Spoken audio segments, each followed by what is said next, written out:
why action creates resentment, and why that's not your responsibility. You see, in today's episode, we're going to talk about something that's uncomfortable, but something that we need to be honest about. And I think for a lot of us, we have a resentment towards people like Timothy Chalamet or Elon Musk, LeBron James, or even people like Tom Brady. But the thing is, it's not for the idea that you think. It's not because of their greatness. It's not because of their talent or success or even the luck that we claim that they've had.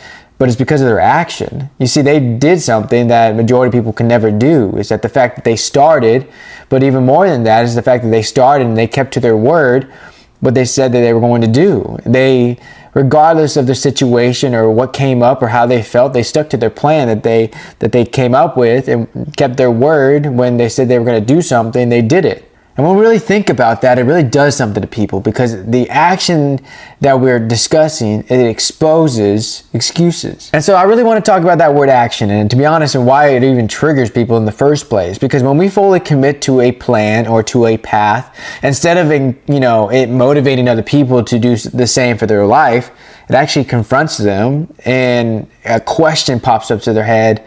So like when you succeed in something, the question that usually pops into other people's head is, why didn't I do that? Why didn't I go chase after that goal? Why didn't I not make that sale? Why didn't I do X, Y, and Z? That question, why didn't I, pops into our head first. It's not a supporting, it's not a motivating, it's not a encouraging thought or question, but yet it's one that we all face when we hear somebody succeeding and taking action on a goal or even a plan or a dream that they've created. And especially it being January and a beginning of the year with everybody talking about their goals, and it being, I believe, we're all coming on the third week of January, where a lot of people give up already on their whole New Year's resolutions because everything got hard, life got hard, and things happened, life happened. And so they've already dropped it. And so that question, why didn't I, usually comes up either mid-year or a lot of times right before the next New Year's, in December usually. Why didn't I? They look back over the year, they do a reflection, and they do not like the year that they have.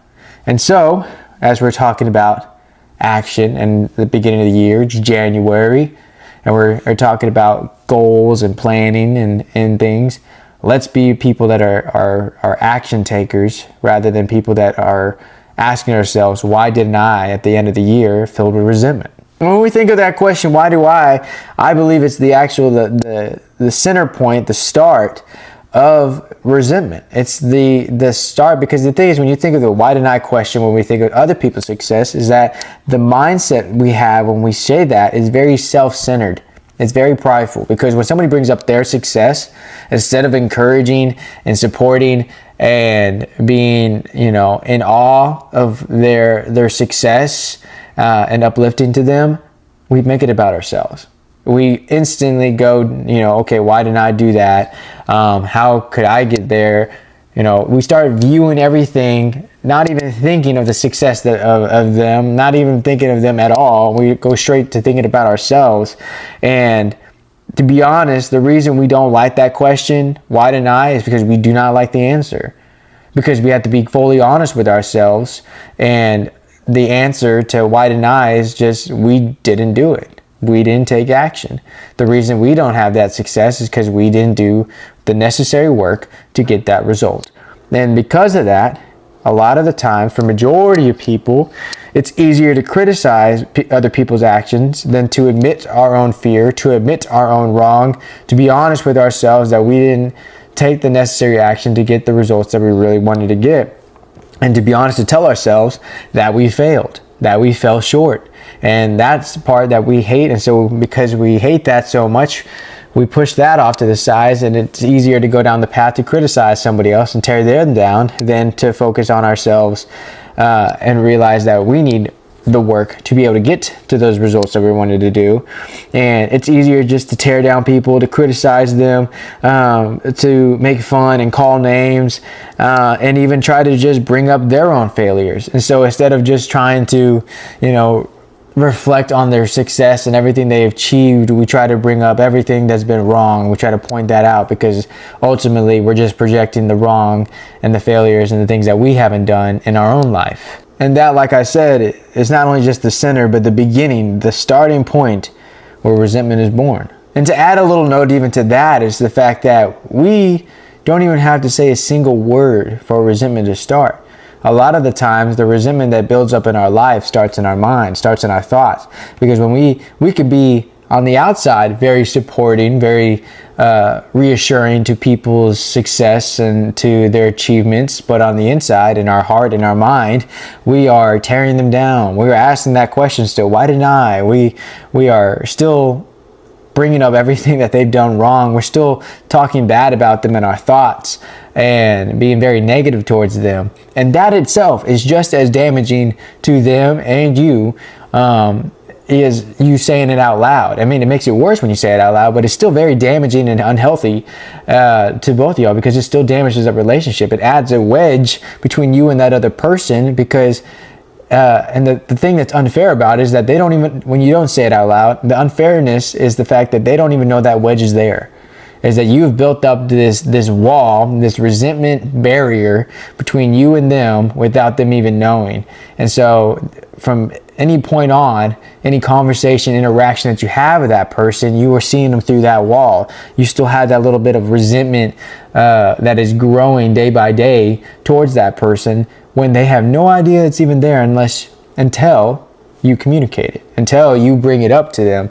And I hope that it's not you just wording all those negative things towards the person, but just, recognizing that resentment that is being built and being able to come to them and reconcile that. But all that to say is that your thoughts, as much as your words, can build up the resentment, and even to that question, to recognize that their success, their achievements, if you see yourself going down that path, triggers you. And I would hope that trigger shows that there's an area of growth that you need to have. That if other people's successes and achievements bother you so much that you try to tear them down right away, then what is it in your life that you don't like that you need to fix? What is there something in your life that it's triggering you so much that you don't want to face, that you need to face, and actually do the necessary work to not only heal and get better at that, but also to start achieving and working towards your own success and your achievements and goals that you have for yourself. And so the triggers are there to help teach you what you need to actually learn, rather than you thinking that every time you get triggered, it's just you being up hurt. But I want to tie it back to being action takers. And one of the things that I wanted to share is 4 key points that I wanted to add under it of being action takers, and some of the things that as action takers, a mindset shifts that they have versus those that don't take action, is understanding what we're not responsible for. And like I said in this title is, our action brings up resentment from other people, whether we like it or not, whether we even know it or not. But it is not our responsibility for other people's responses. It's not our responsibility for the resentment that they build or how they react and respond to our success or our lives. And to be honest, whether we really know it or not, a lot of times in our own minds, this going back to being a people pleaser or somebody who's just very concerned about what other people think, this illusion that we put in our mind that, what is this person going to say, or how are they going to react if I do this? And this is where most people get stuck before even taking action, because they're so consumed by the opinions of other people. And a lot of the times the opinions were never even said. Excuse me. And so I want to break down the four things that we're not responsible for. And the number one is that you're not responsible for other people's happiness. A lot of times we hear, if you haven't heard already, the airplane safety example. And in the airplane, when there's a crisis that happens, the air mask pops down, and it tells you had to put your air mask on first before doing anybody else's. It tells you that you need to make sure that you are safe and secure before you go and help everybody else. And this goes to everything else in life, whether it is your finances, whether that is, if you're trying to build a home or an environment or a community, if you're trying to build a business, you have to take care of yourself first. It sounds very selfish, but let me explain it. You have to take care of yourself first so that you, in your best healthy way, can help other people correctly. If you are constantly always trying to put other people first, you are not giving people the best version of you to even allow or to even give them the best help that they can receive, or even giving them the help that they even need. A lot of times when we try to help other people and make sure that they're happy and they're safe and secure while we're not, we are just putting more gasoline to the fire and making the situation, whatever they're going through, much worse. We're adding to the issue rather than trying to resolve it or even be a help in that situation. But the thing is that as much as you try to be other people's happiness or to help be the source of other people's happiness, it is always going to be a dead-end road. There's no variable that you can be in other people's lives if they can't do that for themselves. You cannot be a substitute to somebody else's happiness or joy or their peace if they truly don't have that for themselves. You can bring happiness, you can bring peace and joy to other people and add that to their life, but you cannot be their main source if they don't even have that themselves. To tie that back into action takers, when you're taking it serious in your life and trying to achieve the goals, achieve your dreams, or everything that you're wanting to achieve in your life, a lot of people, unfortunately, the result is that it's going to build resentment, and there's going to be people that come against you and want to tear you down and want to take you out. And it's not because you did anything wrong. It's because, again, it brings up their excuses in their lives, the areas that they recognize that they have not been doing enough work in, or the work that they necessarily need to do to achieve their dreams or their goals. And it brings up a lot of negative things in their own life. It shines light on that, and they don't like it. And so because of that, they're going to be negative towards you, want to be tearing you down. And we hear it all the time, but you really truly have to not take it personal, because it's not really a personal attack against you. It's a personal projection that they are doing towards you rather than just trying to attack you in general. And you have to realize the underlying thing is that you just really have to stop trying to people please. You have to realize, what is your intention of why you do things? Is it to do it because of other people? Is it to do it to make other people happy, to make them feel comfortable, to make them feel safe? Is it to make sure that they're pleased rather than yourself? At a certain point, you have to understand and be real honest with yourself that are you neglecting your goals, neglecting your health, your safety, your finances, your dreams, and your life for the comfortability and the peace of other people, the happiness of other people? If you are having to tear yourself down to allow other people to be happy or peaceful, then it's a very unhealthy situation that you're in. Yes, there are times where you need to serve people. And when I say to serve, it's really not even that. It's more the fact that you're able to serve other people in an honorable way, because that is a gift to serve other people. But if it's doing it in a way that you are tearing yourself down in an unhealthy manner, you're not able to take care of your health, you're not able to be financially stable, and it's draining your bank account, if it's affecting the environments and the situations that you are in, then that is not a healthy place to be. That is not a healthy situation to be in. And that in itself is you are never able to actually grow in that situation and that environment. It's always going to be tearing you down. So how do you expect to grow and to achieve levels to your life, to achieve the goals to your life, if you are in environments that are constantly cutting you down, constantly tearing you down? It's basically, you're just putting yourself in a box and keeps hitting the ceiling, and the box just getting shorter and shorter and shorter. You are basically just suffocating yourself until you hit such a low point, or a very low valley, as we say, and want to give up. you have to be able to put yourselves in environments or surround yourself with people that will want to uplift you and want you to achieve the goals that you set out, to help keep you accountable to your word. Because the point of everything is to not just be so people pleasing or putting others above us so that we put ourselves down. Like at a certain point, you had to come back, whether you learn it the easy way or the long way, to take care of yourself first. Unfortunately for me, at least in parts of my life that I've realized of trying to help and take care of other people so much in my life, that I've hit such a low point that all I had to do, or all I could do, was focus on myself, because I've caused so much damage trying to help other people and put myself up, that I've burnt myself out so far that it was just burning other people rather than doing the so-called help that I thought I was doing.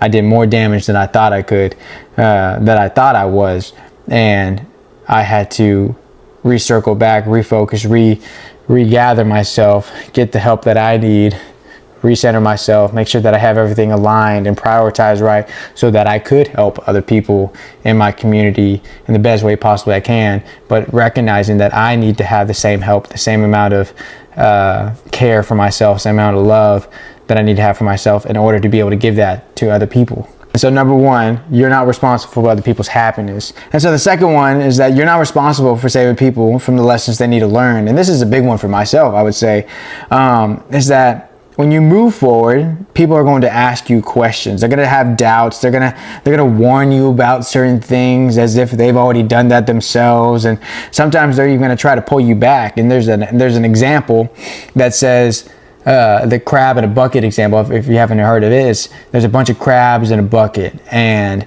when one climbs and climbs and gets to the top and is eventually almost out, the other crabs don't just try to stack up and follow the crab.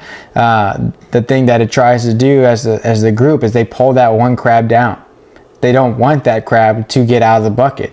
That's the same mindset that a lot of people will have when they see you achieving and getting higher, in a sense, higher levels than they are, achieving more things than they are, is that they'll bring in more doubt. They'll bring in unnecessary warnings, again, that they've never, achieved. And they're going to eventually try their very best to pull you back to either their level or even below you. And a lot of times you'll get this from either friends or family members, people that are close. But if you're young, it's going to be people that are older than you. If you are older, a lot of times it's still in the same circle of people that you recognize that, or they recognize that, you grew up in the same circle, or you're supposed to be in the same circle, but in life-wise, it looks like you're raising to a higher level than they are, and they just don't like it, and so they want to pull you back. And the thing is that you can't try to protect other people from that discomfort that they're feeling, that like I said, if action is exposed in excuses, you can't protect them from those excuses. They have to recognize it and face those excuses in order for them to be able to even level up in their own life. The hardest part for me was, seeing people that I love go through hard situations. And instead of me, as I usually would, solving their problems, I would have to come alongside them to help them learn what they need to learn, to gain the skills that they need to learn so that they can solve their own problems. Because the difference is if I'm always here solving their problems, it never gives them an opportunity to learn how to solve their own problems, but it only teaches them how to rely on me to solve their problems. And so what does that do? It adds more stress, more responsibility, more expectation on me from that other person. Whereas if I come alongside them and help them learn and gain the skills that they need to be able to solve their problems, then it builds them up, it uplifts them, and we're all growing, we're all leveling up, so to say, in life, and being able to solve the lessons that we need to learn to achieve the things that we need to achieve in life. And if we are constantly trying to, again, solve other people's problems or protect other people from discomfort, they never get the opportunity to be able to learn or to be able to achieve the things that they want to achieve, or learn the lessons they need to learn, or gain the skills that they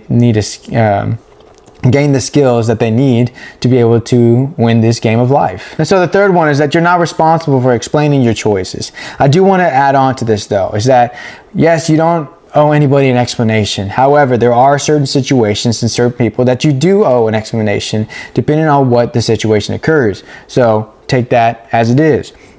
But your action doesn't require permission. I always tell people, as long as you are under your right authority, you don't need to explain what you're doing. If legally, make sure that everything that you're doing, again, goes by under the law, legal system, under God. And so, as an example, if God calls me to start this podcast, and He has a vision that He's given me for this podcast, then I don't need anybody else's opinion besides His to be able to do this. And again, I want to make sure that everything that I do glorifies the Lord, and the fact that that He is also in what I do. And if He's not, then I don't want to do it.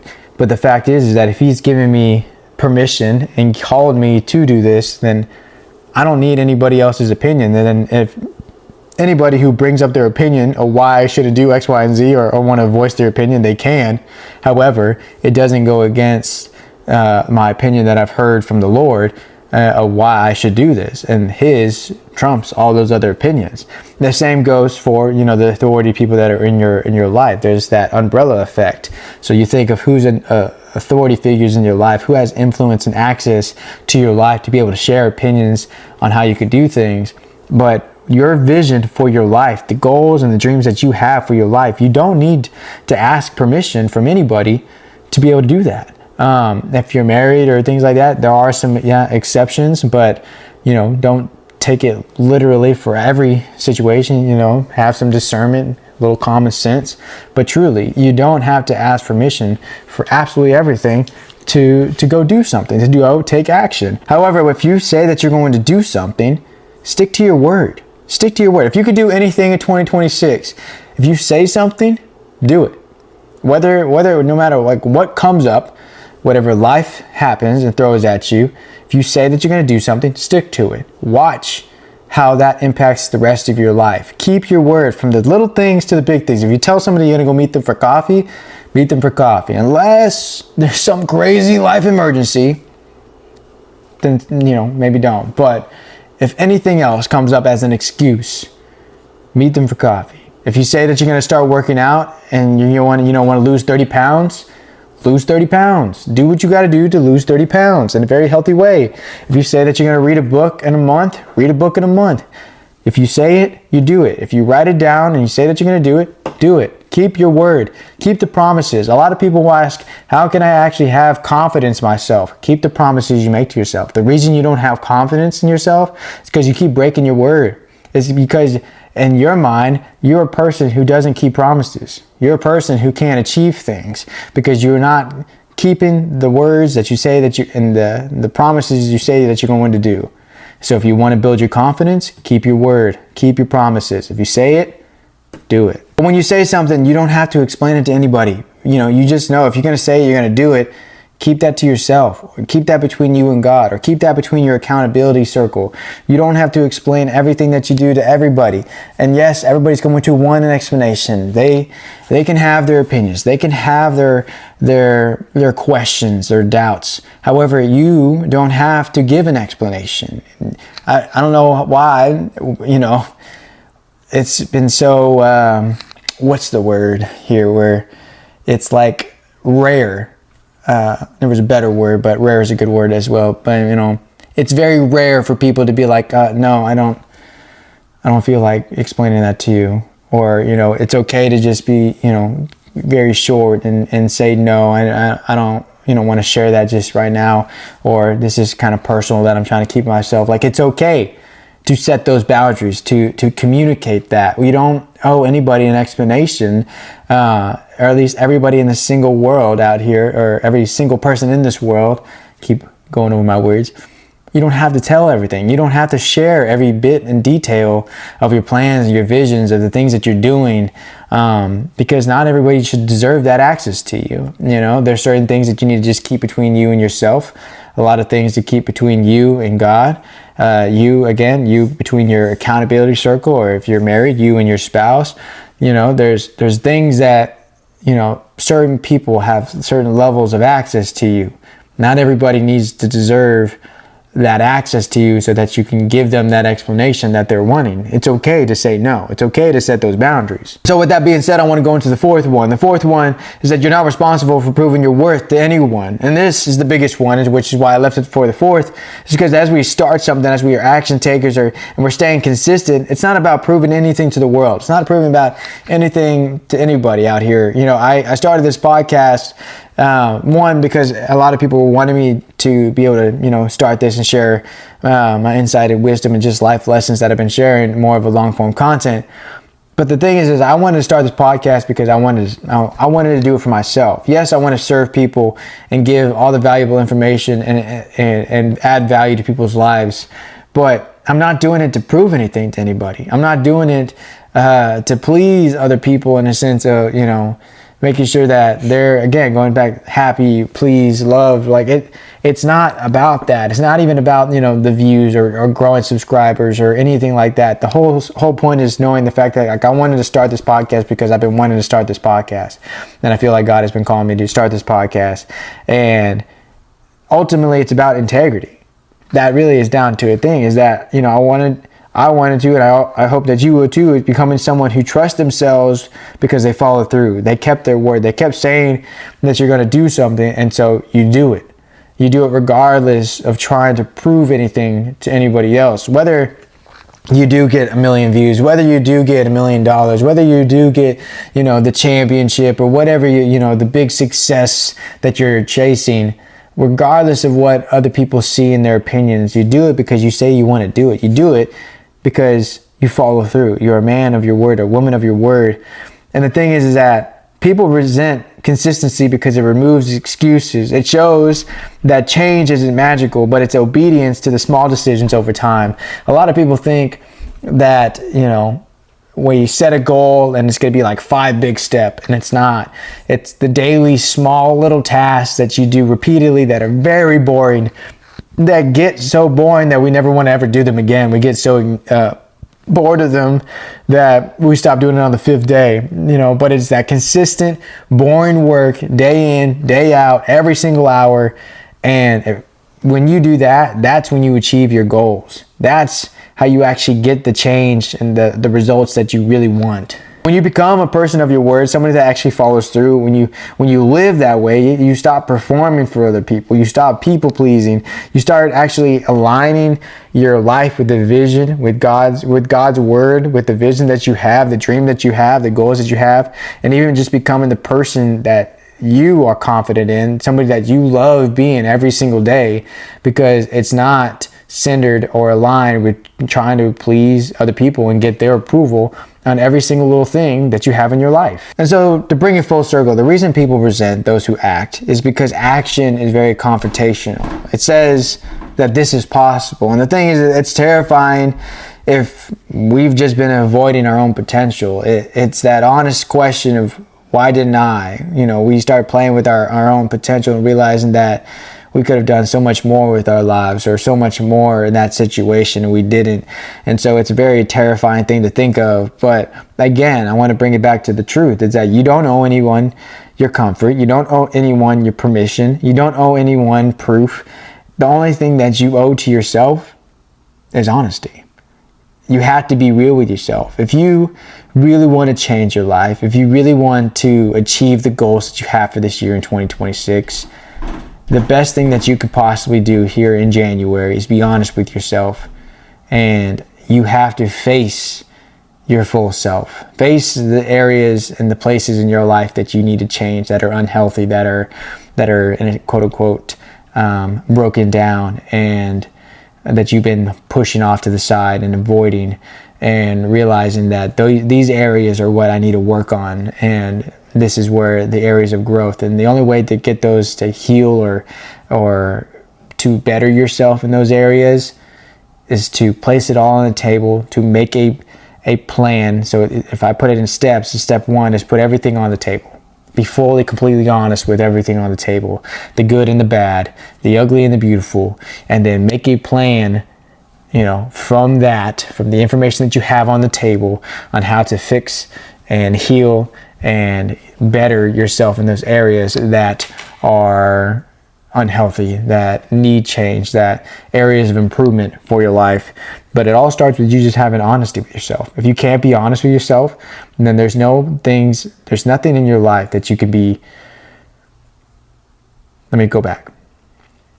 If you are not honest with yourself, there is no areas of your life that you will ever be able to change. Because if you can't be honest with yourself, in your eyes, there's nothing that needs to be fixed. There's nothing that's unhealthy. There's nothing wrong.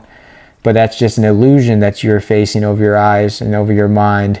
And your life will never be able to change or get better if you don't start with being honest with yourself. And so, if you say you're going to do something, you say you're going to start in 2026, start. If you say that you're going to commit, commit. If you say that you're going to change, follow through. Keep your word. If you say it, do it. Because the moment you keep your word and you stop negotiating with your fear, and yes, I will be honest, there's going to be some people that won't like it this year, and that's friends, families, close ones, random people on the internet. They just won't like it, but that's not your responsibility. If you say you're going to do it, keep your word, do it, regardless with your fear or not. Make a plan, stick to your plan, keep your word. I want to reassure you and just be honest with you as we finish that action will always attract resistance. It always will. It's a clear sign, as somebody said, it's a price of success is hate. If you're getting a lot of hate and resistance, you got to know that you're on the right path. And there's nothing wrong with it. And it's nothing that you did that was wrong. It's just the fact that people that are achieving greatness is very rare, because majority of people in this life never want to be fully honest with themselves in the areas that they can change, and realize that they too could take action to make that same achievement, and yet they never do. And so if you feel misunderstood or judged or resented while doing what you said that you're going to do, it's not that you're off course or that you're falling off the path or that you're not doing what you want to be doing. It's the fact that you might finally be on it. So recognize that and see it that way. I'll see you on the next one.